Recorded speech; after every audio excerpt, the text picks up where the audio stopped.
Nous sommes aujourd'hui au Muséum d'histoire naturelle de Paris, qui est un des grands partenaires pour notre exposition et une institution directement héritière des collections royales de Versailles, puisqu'une partie des collections provient du Jardin du Roi, puis du Jardin des Plantes.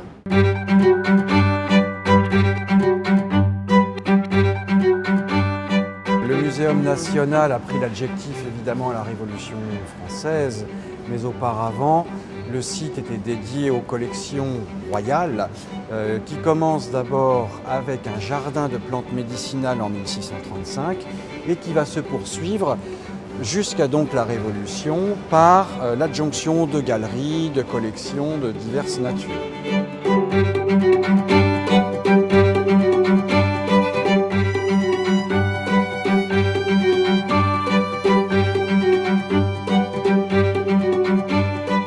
Nous sommes venus chercher aujourd'hui une des œuvres phares de notre exposition, enfin, pour le moins une des œuvres les plus étonnantes et inattendues, ce grand rhinocéros naturalisé que l'on connaît sous le nom de rhinocéros de Louis XV, puisqu'il il vivait à la ménagerie royale de Versailles.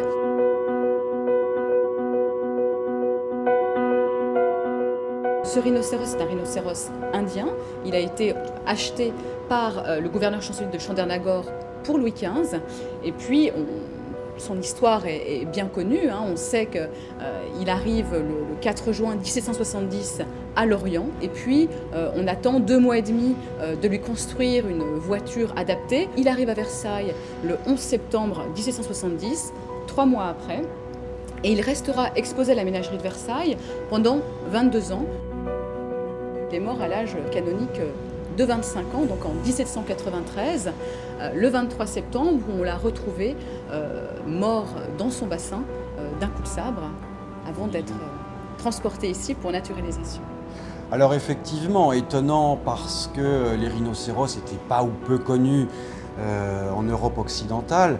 Bon, étonnant également puisque cet individu, ce spécimen, va permettre aux scientifiques qui sont au muséum à Versailles et qui sont autour finalement du Jardin du Roi, de mieux comprendre la nature. Première grande taxidermie pour un animal de cette taille, c'est ça? En tout cas, c'est l'une des toutes premières, mais c'est surtout la seule qui nous soit restée de cette époque-là.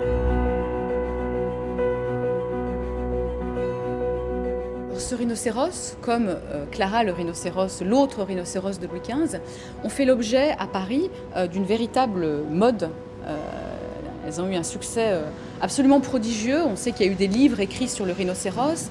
Il y a même un navire de la Marine royale en 1751 qui a été baptisé le rhinocéros. Et chez les dames, il y avait une mode des perruques et notamment des parures dites à la rhinocéros. Ce rhinocéros va retrouver naturellement sa place à Versailles dans notre exposition, dans une section consacrée à la ménagerie royale de Versailles, créée dès le début du règne de Louis XIV en 1662, mais qui a malheureusement aujourd'hui entièrement disparu.